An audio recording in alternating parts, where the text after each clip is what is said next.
अस्सलाम वालेकुम, मैं हूं आपका एस्ट्रोलॉजर सलीम समीन। आज फिर हमारा टॉपिक शादी के ऊपर है। आज हम जिस एसेंडेंट की बात करेंगे वो है टॉरस। टॉरस में आप अपनी शादी का टाइम कैसे देख सकते हैं, आपको बोर्ड की मदद से बताएंगे कि आप खुद अपनी शादी का टाइम कैसे निकाल सकते हैं। अब आपने देखना है कि नंबर 2 है तो इसका मतलब टॉरस है। अगर आपका एसेंडेंट टॉरस है तो आपका 7th हाउस स्कॉर्पियो बनेगा। अब यहाँ से गिने 1 2 3 4 5 6 7।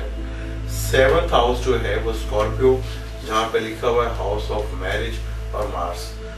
मार्स 7th हाउस का मालिक है, जो उसकी शादी की एज 28 से लेकर 33 तक होती है।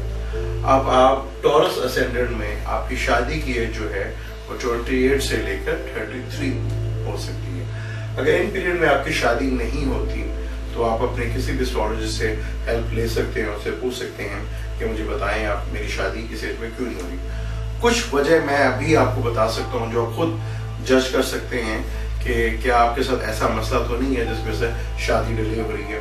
अगर आपका मार्स खराब है तो आपका घर का मेन डोर जो है वो साउथ की तरफ होगा, या साउथ वेस्ट या साउथ ईस्ट की तरफ होगा, और घर के सामने या तो ग्राउंड होगा या खाली प्लॉट होगा या कोई सड़क मेन होगी।